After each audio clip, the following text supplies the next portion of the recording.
Ladies and gentlemen, this is Harry Bryan with Nicest Corporation, and you are listening to the Galaxy's #1 3 pest control training program, the Pest Geek Podcast, hosted by my friend Frank Hernandez. Take it away, Frank. Pull out your hose and grab your can. We're about to integrate another Pest Geek Podcast. Hi, everybody. Frank Hernandez here, and welcome to the Pest Geek Podcast, bringing you the latest information on pests, products, and politics from today's leading industry sources to help you start, manage, and grow your pest control business. Hey, welcome back. Welcome back to another edition of the Pest Geek Podcast. I am Frank Hernandez, your Pest Geek, here discussing all things pest. We want to remind our audience to join in on the revolution. That's right, join in on the conversation, be part of the society. Pest Geek Podcast Listeners Group on Facebook. And we're on YouTube. We're on the web, pestgeekpodcast.com. Check out there the notes, everything that we put into the podcast. They're all on there. And here is Adam Malanga with today's topic. Hey, this is Adam Malanga, bringing you part 2 of a 6-part series on successful selling skills. Today we're going to talk about effective rapport building. I think it's super, super important. Last week we spoke about painless prospecting. So that was step 1, because if you don't have a prospect to talk to, you got no chance of selling. So today is now what do I do when I'm in front of a prospect and I get an opportunity to actually talk to somebody? So effective rapport building. I'm going to give you 8 keys to establishing effective rapport building, and what to do, what to say, what not to say. That's probably the most important thing. You know, I did a podcast some time ago about trust, and I think trust is the key to sales. And it really starts right here with the rapport building, and trust runs throughout the sales process. But, you know, this rapport building piece is kind of that, you know, when you first meet somebody and you talk to them a little bit about learning about who they are, and you can share a little bit about, you know, what you do. So it's a pretty important part. Each part of this kind of walks through the sales presentation. So, you know, we started, like I said, with painless prospecting. Now part 2, effective rapport building. And then next week we'll walk on to part 3, and we'll just kind of walk through that sales process, and it builds on each other. So it's kind of cool. Hope you tune in. So the 8 keys to effective rapport building starts with number 1. How do you look? You know, it's been said, and we all know, that people make an instant judgment of us, right? If you're judging me, you don't even know who I am, and that's okay. Well, I'm doing the same thing. And it's just true. We say, you know, don't judge people, but we do. That's just the truth. And we make an instant determination of who somebody is, what they're all about, just by that first look. Sometimes even before the first word comes out of their mouth. And you know what? It just is what it is. So it's best to look good, right? You know the old saying, you don't judge a book by the cover, but we do. And so if you just crawled out of a crawl space and you got dirt all over your shirt and you smell like mildew, people really are not going to get the best opinion of you, man, right? You started out on the wrong foot. So have a spare set of clothes that you can put on, you know, when you talk to somebody. Even if you showed up to do a termite inspection or what have you, and you crawl and they know that you crawled in their house, clean up. Be presentable when you're done. It's super, super important. Number 2, be polite.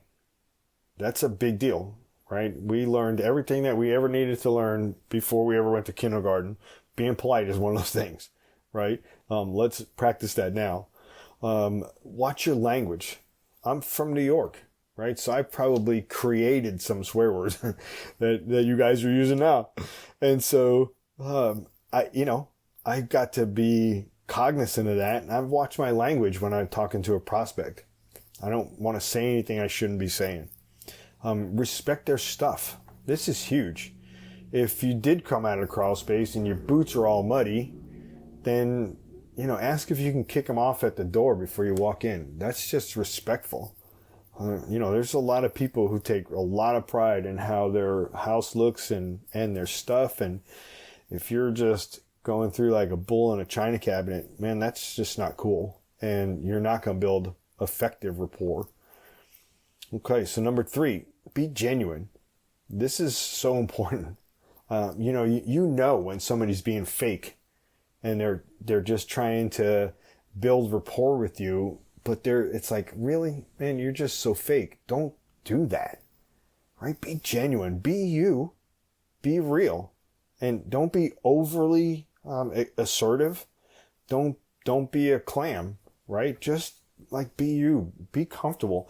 Act as if you've known these people for years and years and years, and everything's just cool, right?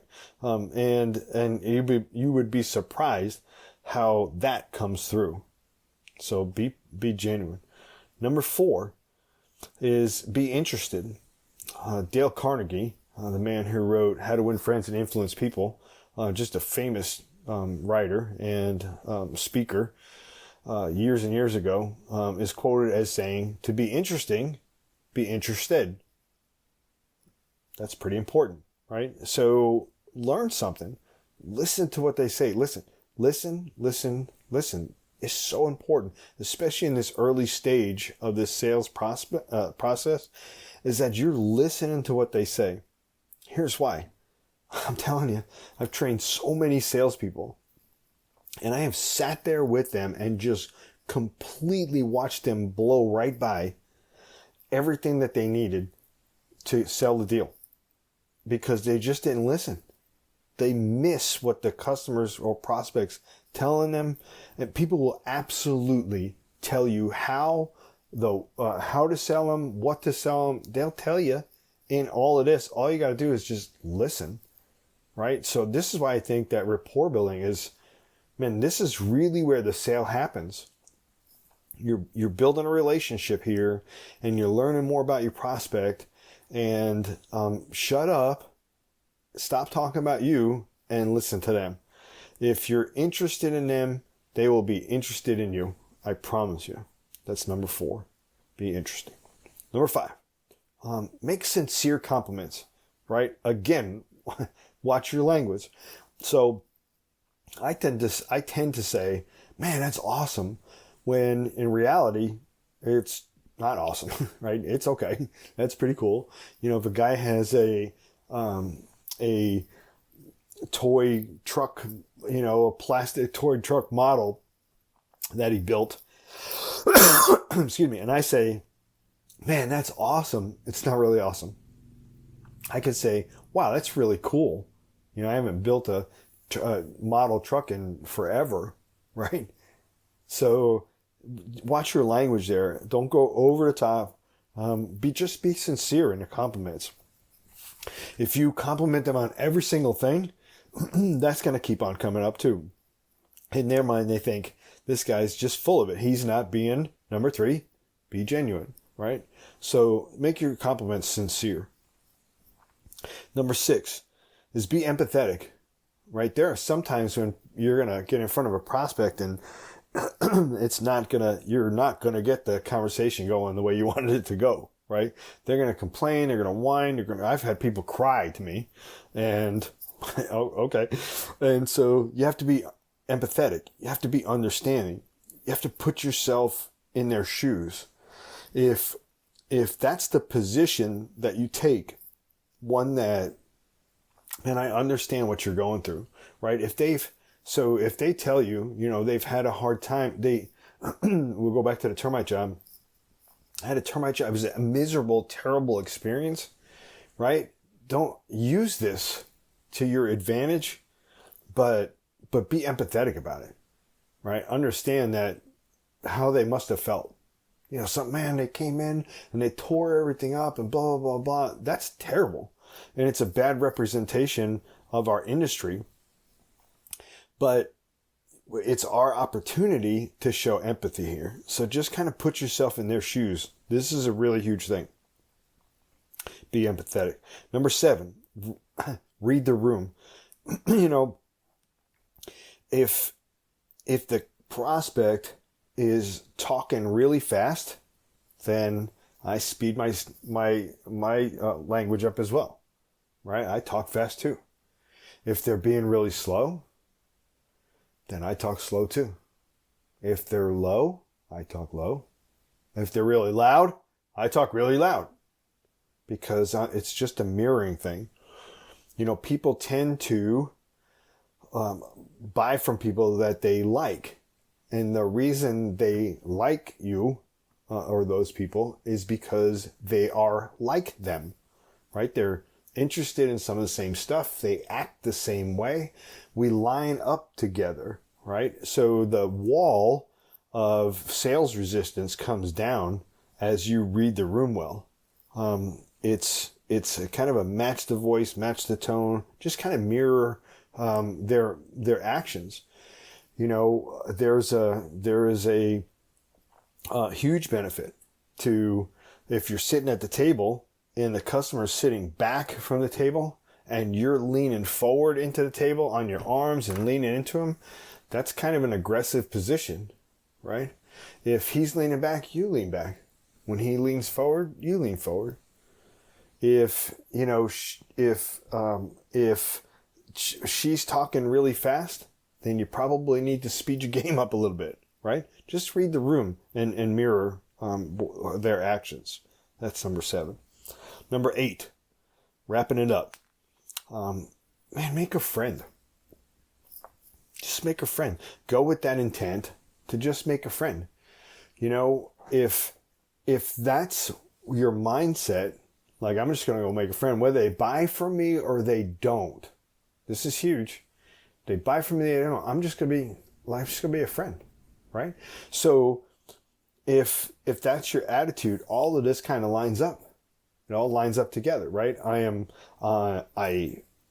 genuine. I'm polite. I'm interested in what they're doing. I'm giving sincere compliments. I'm empathetic, right? And so if my intent is, just to make a friend, then that's awesome. Learn something. You know, we humans have a tendency to, we just like know everything.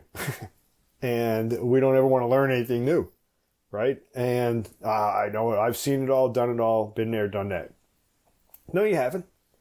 There's so much to learn. Every single person that I meet, and been doing this for a really, really long time, every single person I meet, I learn something from. If I can take one thing out of that's what I do. Take one thing to learn out of everybody I come in contact with. Man, I know that much more, right? And so, and likewise, if people would do that for me, I could probably teach them a thing, right? And so go with the intent to make a friend and to learn something. And if that's your position, man, you're going to do a whole lot better as this sales process continues. So, let me recap real quick. Number 1, how do you look? Be clean, be tidy, right? Take care of your appearance. Number 2, be polite. Number 3, be genuine. Be you, man. Don't try to be somebody else. Don't try to fake it. Just be you. Be real. Be interested, right? To be interesting, be interested. Give sincere compliments. Don't blow smoke. Be empathetic. Number 7, read the room. And number 8, just go to make a friend, man. And everything will go great. So next week, part 3, and we're going to talk a little bit about the problem. And I think that's a pretty good place to be. You've uncovered some of this stuff. Now we're going to talk about where they are in their problem. So some fact-finding stuff, right? So I look forward to next week. Hope this was helpful to you. If you need any help, man, I'm a phone call away. I'm an email away. AdamMalanga.com is the website. The phone number is 731-414-8441. And look forward to hearing from you. Go out there and do great things. We hope you have enjoyed this edition of the Pest Geek Podcast. Until next time, have a pestacular day. Thank you for listening to the Pest Geek Podcast. If you have enjoyed the Pest Geek Podcast, please give us a rating, write a review, or subscribe to the channel. You can join the Pest Geek Society by visiting pestgeekpodcast.com. Thank you for listening. See you next time.